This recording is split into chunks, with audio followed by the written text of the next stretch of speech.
हमारे प्यारे दोस्तों, आप सभी को बहुत बहुत मगध क्लासेस के YouTube चैनल पर स्वागत है और आपका अभिनंदन भी है।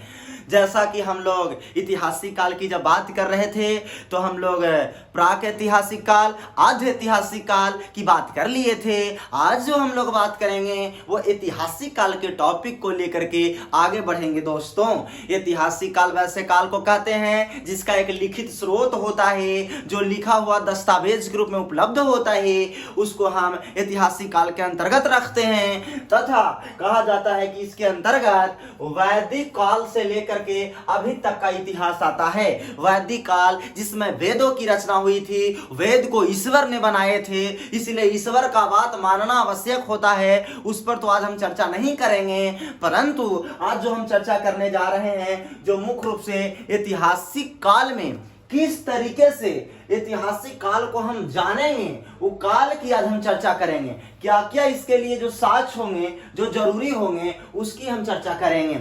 जैसे सुनिएगा, ऐतिहासिक काल को किस किस माध्यम से जाना जा सकता है, तो इसमें सोच लीजिए 3 गो मुख्य माध्यम है। एक है पुरातात्विक स्रोत, दूसरा है विदेशी स्रोत और तीसरा है साहित्यिक स्रोत। सोचिए, ये 3 ठो स्रोत आपके पास है। ये तीनों सोर्स ऐसे हैं जिसके माध्यम से जानकारी हासिल की जाती है।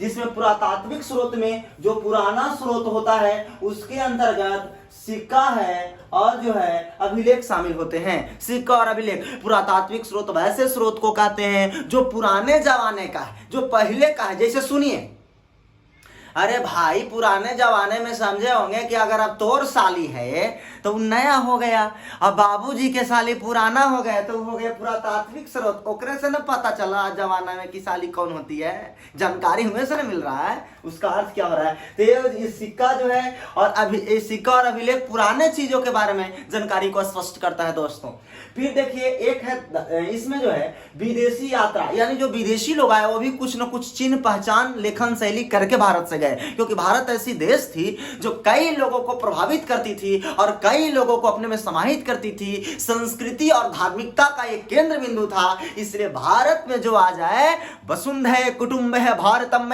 यशस्वी, विश्व स्तर पर भारत जो है यश का काम करता था, वसुंध और कुटुंबकम को लेकर करके, जिसका आज भी स्रोत हमारे डिप्लोमेसी में भारत के प्रधानमंत्री विदेश मंत्री के साथ देखा जाता है। मित्रों, इसमें अगर हम बात करें तो कहा जाता है कि साहित्यिक स्रोत की बात करें तो इसमें 2 होते हैं, एक धार्मिक होते हैं और एक गैर धार्मिक होते हैं। जो धर्म से संबंधित है उसको हम धार्मिक कहते हैं और जो धर्म से संबंधित नहीं है उसको हम गैर धार्मिक कहते हैं। प्यारे मित्रों, गैर इस यहाँ पर धार्मिक 2 भाग में बढ़ जाता है, एक ब्राह्मण है और एक गैर ब्राह्मण है। जो ब्राह्मण किसी भी चीज को बनाते हैं तो उसको हम जो है ब्राह्मण धार्मिक गतिविधि कहते हैं, और ब्राह्मण को छोड़ करके जो लोग बनाएंगे, जैसे समाज में 4 को जाति होता था कर्म के आधार पर। बात को समझ लीजिए, एक होता था ब्राह्मण,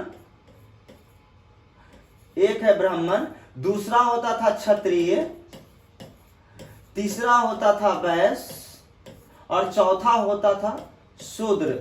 आपको बता दें, ये चारों जातियां धर्म आधारित नहीं थी, जाति आधारित, जन्म आधारित नहीं थी, ये कर्म आधारित थी। शुरू में ये कर्म के आधार पर जातियां बनी थी, जैसा कर्म वैसा जात। लेकिन यहां तो गड़बड़ा गया। अब देख लीजिए कि जो ब्राह्मण हैं, जो क्षत्रिय हैं, जो वैश्य हैं, शूद्र हैं, चारों को थोड़ा सा मैं बता देता हूं। ब्राह्मण जो मुख से जन्म ले ब्राह्मण, जो विद्या दान करता था उसको ब्राह्मण कहते थे, जो विद्या दान करता था उसको ब्राह्मण कहते थे। और अगर एक पिता का 4 पुत्र है तो चारों पुत्र में कोई एगो नालायक भी होगा, कोई एगो विद्या दान भी करेगा, तो जो विद्या दान करता था वो ब्राह्मण कहलाता था। और जो लोगों की सेवा करता था, क्षत्रिय, जिनको भुजाओं में ताकत होती थी, उस सेना बनते थे, उसको क्षत्रिय कहते थे। वैश्य जो व्यापार कहलाता था, जो सेठ साहूकार बनिया, बेचे के धनिया दे देगा कानिया, लेकिन 1 ग्राम ज्यादा धनिया नहीं देगा बनिया, कहेगा कि मगनी क्या भाई धनिया ले जाबा तो घरे वाला ले जा कानिया। वाह क्या बात है। तो समझ लीजिए कि वैश्य की स्थिति क्या है। तो वैश्य भी जो व्यापार करते थे, जरा व्यापार वाणिज्य में मन लगता था, और शूद्र जो सबके सेवा करते थे बेचारे, उसको शूद्र कहते हैं। आज SC ST वाले लोग शूद्र के, हाँ लेकिन हाँ उस जमाने में आपको मैं बता दूं कि कुछ नहीं होता था, जैसन दिमाग होता था वैसन जाति होता था। अगर दिमाग शूद्र वाला रहता था तो शूद्र बन जाइए। ब्राह्मण के लड़का का नो, ब्राह्मण के बेटा या थोथुर है तो विद्या दान करेगा जी। अब विद्या का मतलब ही नहीं समझता है, तो विद्या का परिभाषा नहीं जानता है, विद्या का दान करने चल देगा तो पता चलेगा कि मनोहर पोथिल्ले के या कमल भारती पढ़ा जाएगा, कहेगा कि वही किताब है। अब इसमें सबसे बड़ी बात तो इस समझ लीजिए कि ब्राह्मण ने जो लिखा वो वेद लिखा, ऋग्वेद, वेदांग, पुराण, उपनिषद, महाकाव्य। आपको मैं बता दूं वेद में 4 है, परंतु मैं अभी बात जो करने जा रहा हूं सिर्फ वेद का बात कर रहा हूं। अब वेद में ऋग्वेद का बात कर रहे हैं, क्योंकि ऋग्वेद पहले आया था उच्चारण में, जिसमें में गायत्री मंत्र का उच्चारण है, अनेकों प्रकार के मंत्र का विचार दिया गया है, ताकि जो है आप ईश्वर को साधना के द्वारा प्राप्त कर सकें और परम मोक्ष की प्राप्ति करें, परम आनंद की प्राप्ति करें, ईश्वर से डायरेक्ट कनेक्शन करें। और इस तरह मान लीजिए कि गलती से कुछ पाप हुआ तो ऋग्वेद में यह भी लिखल है कि सीधे सीधे नरक में जाइएगा, कोई उपाय इसका नहीं है। लेकिन हाँ, जितना ईश्वर के जो करीब होगा उतना ही जल्दी वो नरक में भी जाएगा। यहाँ पर जो गैर ब्राह्मण है, उनमें जैन है, बौद्ध है, क्या जैन का जो प्रशंसा करता है चाहे महावीर हो, क्या वो ब्राह्मण जाति से है? नहीं। क्या वो बौद्ध जो है वो ब्राह्मण जाति से हैं? बुद्ध भगवान नहीं है, ये सब क्षत्रिय वंश के थे। लेकिन इनका ध्यान भटक गया कि नहीं, ये दुनिया लोभ, माया, लालच और सड़ा हुआ एक समाज है, इसको अपनाने से कोई फायदा नहीं, ये नाश का कारण बनेगा। इसीलिए दुनिया को छोड़ना शुरू कर दिया, दुनियादारी को छोड़ना शुरू कर दिया। तो तत्पश्चात अगर हम बात करें मित्रों इसके बाद, तो सबसे पहले हम आते हैं पुरातात्विक स्रोत में, किस पर? सिक्का पर आते हैं। तो सबसे पहले आप सिक्का पर आइए, और सिक्का कॉइन्स जिसको कहते हैं, मैं सबसे पहले सिक्का पे आता हूं। सिक्का भी कहीं ना कहीं एक अध्ययन का स्रोत रहा है शुरू से मित्रों। जैसे देखिए, सिक्के का जो अध्ययन किया जाता है उसको न्यूमेस्मेटिक्स कहा जाता है। जैसे सिक्का का जहां अध्ययन करता है, जैसे नेफ्रॉन का अध्ययन करना नेफ्रोलॉजी कहलाता है, तो उसी तरीका से यहाँ पर जो है सिक्के का अध्ययन करना न्यूमेस्मेटिक्स कहलाता है, जहां पर उसको हम अध्ययन करेंगे। तो भाई सबसे पहले सिक्का कहाँ बनाया गया? तो सबसे पहले सिंधु सभ्यता में। हम पढ़ाए हैं सिंधु सभ्यता, याद कीजिए, पिछला लेक्चर नहीं सुने तो सुनिए मित्रों। तो ये जो है सिंधु सभ्यता में सबसे पहले मिट्टी का सिक्का आया, जिसको टेराकोटा कहा गया। देखिए ऑब्जेक्टिव में खाली इतने क्वेश्चन पूछ देगा। टेराकोटा का संबंध है अनाज मिलने वाला कोटा से, दूसरा नरेंद्र मोदी के कोटा से, तीसरा मुख्यमंत्री के कोटा से, और चौथा सिक्का से। बताइए जरा, नोट से ऑप्शन ऐसा देगा। तो सिक्का से किस काल में था? सिंधु सभ्यता में शुरू मिला है। अभी जो है मिट्टी का सिक्का, आपसे क्वेश्चन पूछ देगा सबसे पहले निम्नलिखित में से जो कॉइन्स चला वो किसका चला? तो भाई मिट्टी का सिक्का चला सबसे पहले। अब आगे बात करें तो मौर्य काल के समय बदल गया। उस मौर्य काल के समय ये जो सिक्के थे वो उसको आहत या पंचमार्क सिक्का कहा गया। क्वेश्चन पूछ देगा आपसे कि भाई जी आहत या पंचमार्क का कहने का अर्थ है कि मान लीजिए 1 2 3 4 5 तरफ इसका मार्किंग होता था, इसीलिए इसका नाम पंचमार्क पड़ा था। और कुछ नहीं है, 5 तरफ डिजाइनिंग किया हुआ रहता था, 5 कोना होते थे। आज तो सिक्का गोल होते हैं ना। तो ये मौर्य काल में आहत या पंचमार्क सिक्के का प्रयोग होता था। ये सिक्कों पर लिखावट नहीं होती थी, केवल चित्र होते थे, राजा के चित्र, रानी के चित्र, मच्छरदानी के चित्र, जकरा मिल जा रगड़ दिया। तो इस तरीके से यह जो है धातु का पहला सिक्का है भाई। इससे पहले धातु तो के नहीं था, कौची के था? अभी हम लोग देखे हैं मिट्टी के सिक्का था। अरे भाई पहला बार धातु के सिक्का तो मौर्य काल में चला। मौर्य काल में जो है से कि धातु के सिक्का स्पष्ट हुआ। फिर जो है मौर्य काल में ही एक और सिक्का चला चांदी का, जिसको लोग पन्न कहा ना कि पन्न। जैसे कि आपसे क्वेश्चन पूछ देगा कि मौर्य काल में चांदी के सिक्के को क्या कहा जाता था? तो पन्न कहा जाता था। और जबकि इसी तरीके के प्रश्न पत्र में प्रश्न आते हैं, ताकि आप जो है बाय मिस्टेक करें। फिर जो है एक सातवाहन काल आता है। देखिए मैं सभी काल की बात कर रहा हूं, क्योंकि सभी काल हमने साफ ऐतिहासिक काल में लाइन बाय लाइन बोल दिया कि वैदिक काल से लेकर वर्तमान तक के इतिहास की जानकारी देगी, उसी को हम ऐतिहासिक काल कहेंगे। तो भाई साहब ओकरा में जितना काल आ जाएगा, चाहे वो सिंधु काल हो जाए, मौर्य काल हो जाए, मौर्योत्तर काल हो जाए, गुप्त काल हो जाए, गुप्तोत्तर काल हो जाए, सातवाहन वंश हो जाए, जौन वंश आ जाए, उस सब टोटल को यहाँ पर हम अध्ययन करेंगे। तो सबसे पहले सीसा का जो है सिक्का जो चलाया था, उस सातवाहन काल में प्रचलित हुआ। परंतु कहा जाता है कि पहली बार जो सोने का सिक्का जो हुआ चलाया गया, वो यूनानी शासक ने चलाया था। पहले भारत में नहीं चला था। भारत में जो चला वो तो सबसे पहले धातु का सिक्का चला। सोना कहाँ आया है? अब धातु में भाई जी चांदी भी है, तांबा भी है, लोहा, कई चीज हो सकते हैं ना। लेकिन अब आपसे क्वेश्चन पूछेगा कि नहीं, ये बताइए कि सोनमा का सिक्का पहले कौन चलाया? तारे सोना सोना में यूनाना हो गया।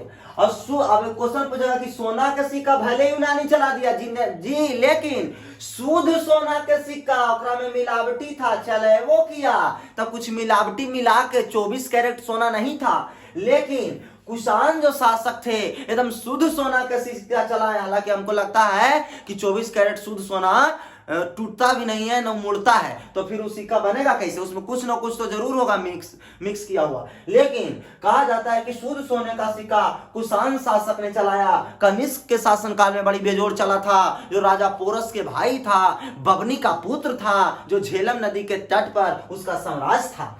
चलिए मित्रों, आगे क्यों देखिए, एक एक चीज को देखते चलिए, क्योंकि जब तक इसको कंप्लीटली अध्ययन नहीं कर पाएंगे, दिमाग में स्पष्टता नहीं आ पाएगा, तब तक जो है आपको लगेगा कि ये क्या है।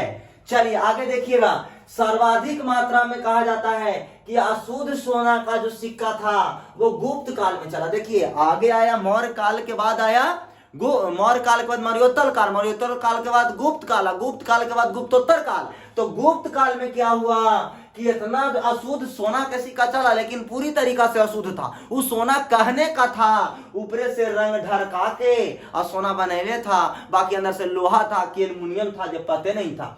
फिर कहा जाता है कि चांदी का सिक्का वही गुप्त काल में चंद्रगुप्त द्वितीय चलाया था, और चंद्रगुप्त द्वितीय का नाम था विक्रमादित्य। विक्रमादित्य इसीलिए कहा जाता है, उसका उपाधि था विक्रमादित्य, इसलिए चंद्रगुप्त द्वितीय या विक्रमादित्य कहीं कहीं दिया हुआ रहता। ये विक्रमादित्य का उपाधि लिया था। अब उपाधि कैसे लिया, क्या उसका रीजन था, ये तो भाई वहां पर पढ़ेंगे। अभी तो बस इतना जाने कि क्या होता है, इसका हम सिर्फ बता रहे हैं कि किस किस चीज से एंशिएंट काल को पकड़ा जा सकता है, ये चीज अभी हम देख रहे हैं। फिर मयूर शैली का जो भी सिक्का है वो गुप्त काल में समुद्र गुप्त के समय प्रयोग में लाया गया, और सिक्के का प्रचलन गुप्त काल में सर्वाधिक रहा। यानी मयूर शैली कहने का अर्थ है कि मोर जैसा इस तरीके के सिक्के होते थे, इस तरीके के सिक्के को बनाया जाता था, और इस तरीका से सिक्का बना के यूज लोग करते थे, जो मोर जैसा होता था। आगे देखिएगा मित्रों, ये जो चमड़े का सिक्का था वो हुमायूं के शासनकाल में शिहाबुद्दीन ने प्रारंभ किया था।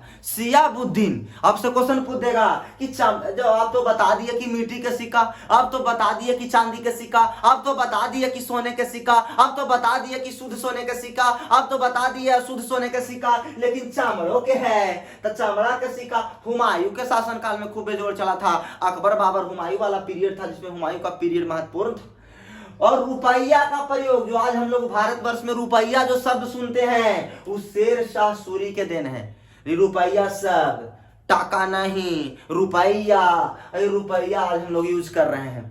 आगे देखिए, तो रुपया शब्द सबसे पहले शेर शाह सूरी ने दिया था, ये ऐतिहासिक रूप से। फिर दाम का भी प्रारंभ शेर शाह सूरी ने किया था। इतना ही नहीं, सोना के जो सिक्का बनाता था उसको असरफी कहा। शेर शाह सूरी ने कहा कि अब आपसे क्वेश्चन पूछेगा, असरफी का संबंध किससे है? चांदी के सिक्के से, सोने के सिक्के से, शेर शाह सूरी से, चंद्रगुप्त मौर्य से, बिंदुसार से, या फिर चंद्रगुप्त विक्रमादित्य से? अरे भाई, तो शेर शाह सूरी याद रहेगा तब ना मारिएगा, कुछ तो रट्टे पड़ेगा। कॉन्सेप्ट क्लियर तो रिजल्ट क्लियर। तो आगे देखिए, इसके तत्पश्चात कहा जाता है कि अभिलेख पर, अभी हम लोग बताइए सिक्का वाला बात कर लिए कि नहीं कर लिए। देखिए सिक्का है, सिक्का वाला हम लोग बात, अब अभिलेख पर आते हैं। अभिलेख में लिखा हुआ चीज अवशेष के रूप में मिलता है, उसी का अभिलेख कहा जाता है। अब लिखेगा कौन सी भाई, कलम कॉपी तो था नहीं कि वो आएगा मनोहर पोथी या गुड इंग्लिश में लिख देगा और गुडियाइत रहेगा, तो है क्या भाई, तो पत्थरों को खोद कर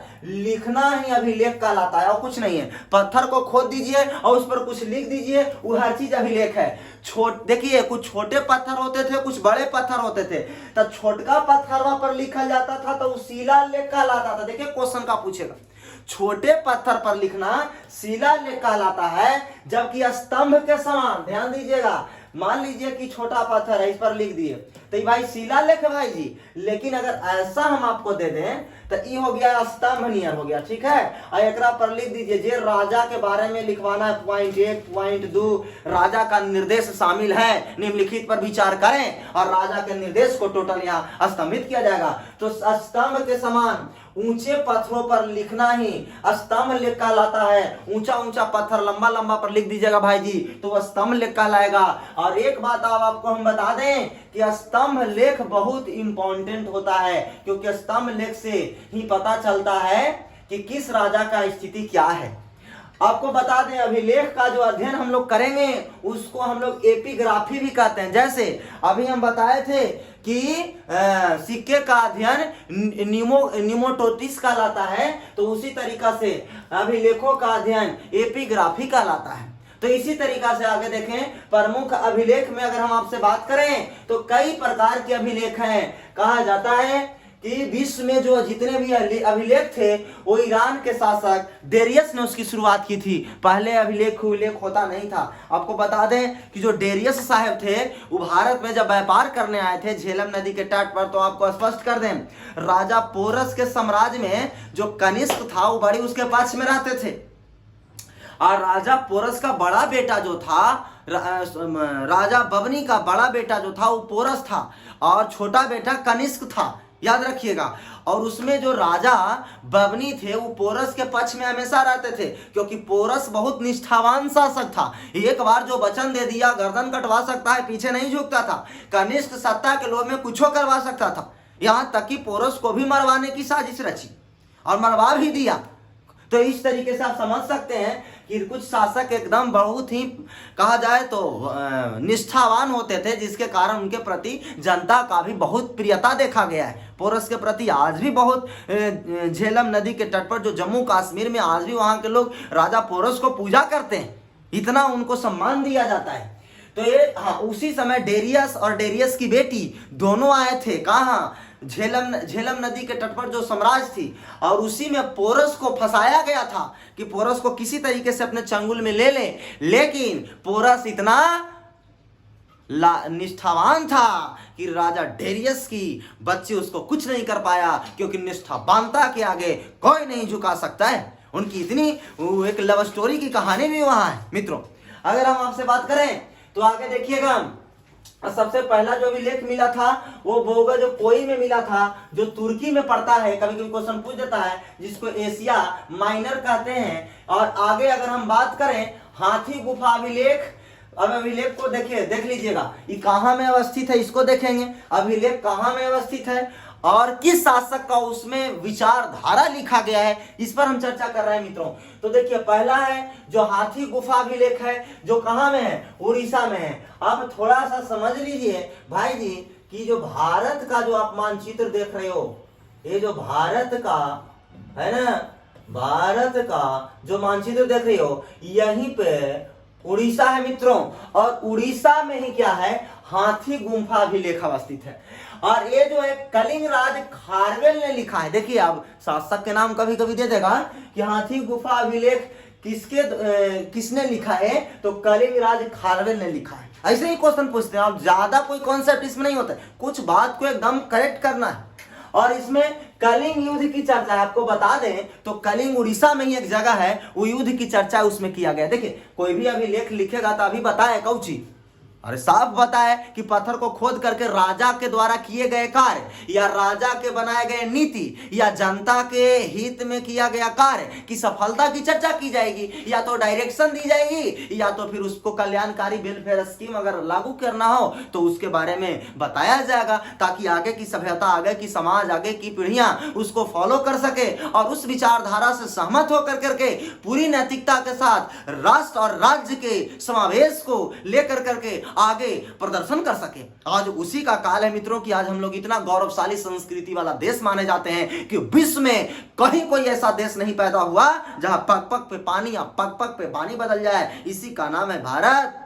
और इसमें आपको बताएं तो यहाँ युद्ध के समय कलिंग राजा जो थे वो नंदराज थे, जो गंग वंश के थे। तो इतना डिटेल्स की जरूरत नहीं, लेकिन याद रखें तो ज्यादा बेटर है। दूसरा ऐहोर अभिलेख जो राजस्थान में, देखिए यहाँ पर एक राजस्थान जहाँ के मुख्यमंत्री अभी वर्तमान में अशोक गहलोत जी हैं।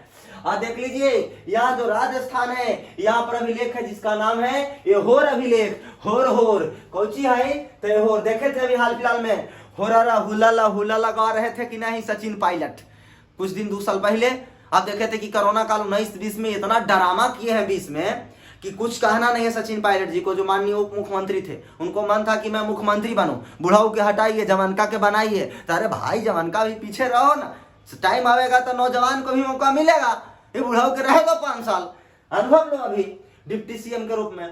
तो ये जो है ये पुलकेशिन द्वितीय ने हर्षवर्धन के विजय की चर्चा किया है। अब आपसे क्वेश्चन पूछेगा कि ये और अभिलेख कहाँ में है, तो राजस्थान में है। और पुलकेशिन द्वितीय ने इसको लिखा ही वो हर्षवर्धन के विजय के बारे में बताया गया है। हर्षवर्धन जो रहे हैं, मैं आपको बता दूं कि हर्षवर्धन कन्नौज जो उसका राजधानी था, उसमें हर्षवर्धन के बारे में कहा जाता है कि बड़ा ही बहुत बड़े शासक, क्योंकि राज प्रथम उसका जो भाई थे या उनकी जो वहना थी उस सब को लेकर के आगे बढ़े थे। देखे किस तरीके से हर्षवर्धन के काल जब हम लोग पढ़ेंगे तो हर्षवर्धन बड़ा ही निष्ठावान आदमी है, बड़े ही ताकतफुल आदमी उनको माना जाता है, कूटनीतिक वाला आदमी। अगला देखिए जूनागढ़ मित्रों, आप जानते हैं कि गुजरात में जूनागढ़ पड़ता है। जूना में लगा दिया चूना, हाय रे जूना।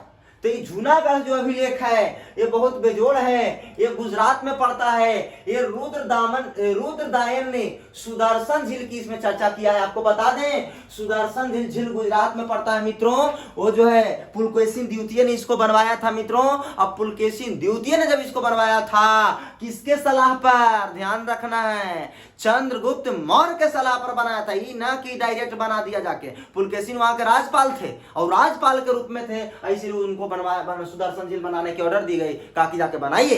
और बनाया सुदर्शन झील, आज भी है मित्रों, बहुत ही वहां पर पर्यटक लोग आते हैं। चंद्रगुप्त मौर्य देखिए आ गया ना, चंद्रगुप्त मौर्य ने बनवाया था कि ऑर्डर दिया राजपाल को कि जाके बनाइए, जैसे प्रधानमंत्री कभी कभी ऑर्डर देते हैं, तो उसी तरीका से। आगे देखिएगा प्रयाग अभिलेख कहाँ में है, इलाहाबाद में। आप जानते हैं कि इलाहाबाद को पहले प्रयागराज को पहले इलाहाबाद ही कहते थे मित्रों, और उससे पहले प्रयाग कहते थे, आवाज ही प्रयाग कहते हैं।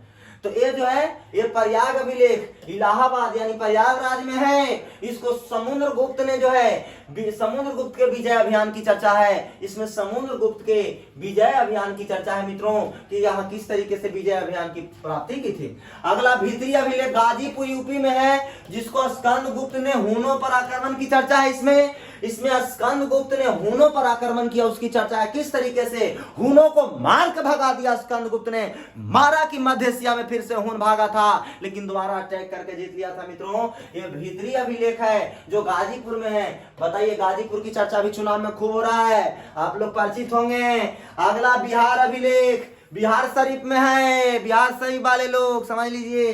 ये जो है स्कंदगुप्त के अश्वमेध यज्ञ की इसमें चर्चा है। देखिए मित्रों कई प्रकार के यज्ञ कराए जाते थे, जैसे तपस्या होती थी पहले, ईश्वर डिवाइन पावर को ग्रहण करने के लिए तपस्या की जाती थी कि ईश्वर से डायरेक्ट कनेक्शन होगा। उतनी शुद्धता बरती जाती थी, उतनी आपका नैतिकता माने होना चाहिए, नैतिक होना चाहिए, क्योंकि डिवाइन पावर को ग्रहण करने के लिए डायरेक्ट ईश्वर आत्मा से परमात्मा को कनेक्शन करने के लिए कहीं ना कहीं आपको बड़े पैमाने पर यज्ञ करना पड़ेगा। ई न कि गेली स्वाहा और पंडित जी बौड़ाहा, ये कोई सिस्टम नहीं है, ऐसा कुछ नहीं होता है।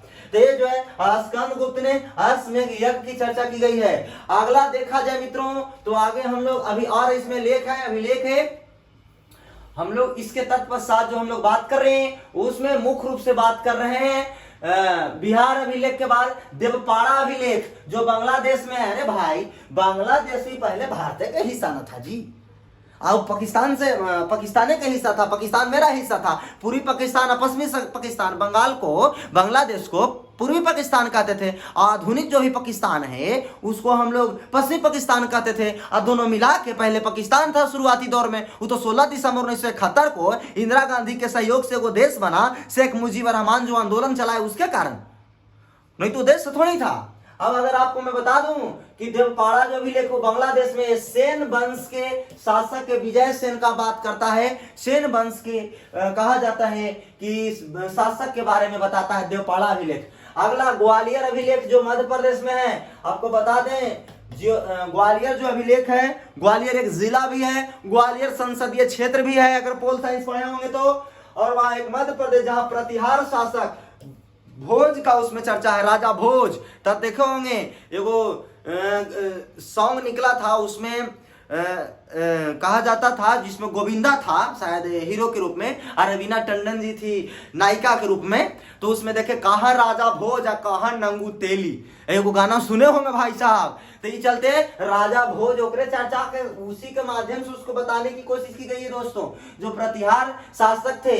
अब अगला देखिए मंदसौर अभिलेख जो एमपी में पड़ता है, जो मालवा शासक यशोवर्मन का है। मालवा जो शासक है यशोवर्मन की उसमें चर्चा की गई है। कभी कभी प्रश्न पूछ लिया जाएगा आपसे कि मंदसौर अभिलेख जो है वो किसके द्वारा बनाया गया, कब बनाया और किसका उसमें चर्चा है। तो बाद में हम लोग तो देखेंगे कि प्रतिहार राजा, प्रतिहार शासक क्या है, सतवाहन वंश क्या है, शक वंश क्या है, कुषाण वंश क्या है, जो है चेल क्या है, चोर क्या है, पांड क्या है, सभी को हम एक एक करके देखेंगे मित्रों। लेकिन अभी बस ये जाने कि किस तरीके से ऐतिहासिक पीरियड में किसी भी चीज को जानने की कोशिश, क्या क्या उसके स्रोत होते हैं जिसके माध्यम से इतिहास को जाना जा सकता है। किसी व्यक्ति के बारे में जानना है तो सिर्फ आप कह दीजिएगा हम मान लेंगे, जी नहीं, आई डोंट नो। अगर हम कुछ वर्षों से उसको जान रहे हैं तो उसके बारे में हम पहले सोचेंगे, समझेंगे, विचार करेंगे, अध्ययन करेंगे, उसके एविडेंस देखेंगे, उसकी तकनीकी चीजें देख।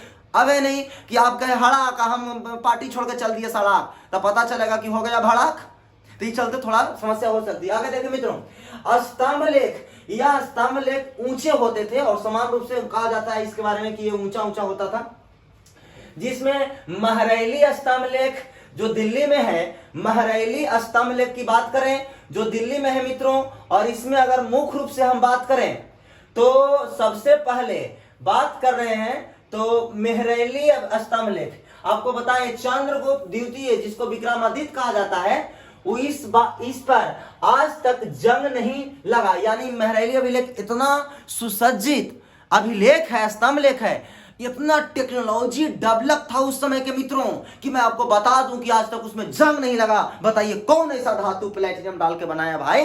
कितनी सरकार में कितनी ताकत थी, कितनी उनकी पैसा थी, कितनी उनकी सबूत, कितनी उनकी आर्थिक अर्थव्यवस्था मजबूत थी, राष्ट्र के कल्याण के लिए किस तरीके से चीजें स्पष्ट की जा रही थी। ये चीज जो है महरैली अभिलेख में देखा जाता है। इसमें रासायनिक गुण के लिए बड़ा प्रसिद्ध है, केमिकल जो प्रॉपर्टी है उसके लिए ये कहा जाता है कि बहुत बड़ा प्रसिद्ध कार्य माने जाते हैं। फिर मथुरा स्तंभ लेख जो यूपी में है मित्रों, ये चंद्रगुप्त द्वितीय विक्रमादित्य का जो उपाधि लिया था उसी का चर्चा है, जो सहिष्णुता की चर्चा करता है। टॉलरेंस की नीति, सहिष्णुता कहने का अर्थ है गांधी जी से भी जोड़ के देख सकते हो मित्रों। गांधी जी ने कभी भी असहिष्णुता को जन्म नहीं दिया, हमेशा कहा कि टॉलरेंस की नीति अपनाओ। कभी भी किसी व्यक्ति को अगर एक थाप मारे, गाली दे तो उसको सहो, एक दिन तुम्हारी जीत होगी। सत्य में इतनी ताकत होती है कि उसको हराने वाला भी पराजित हो जाता है, लेकिन अंततोगत्वा वो जीतता है। असत्य भले ही जीत की करीब होती है लेकिन अंत में फैसला सत्य का होता है। इस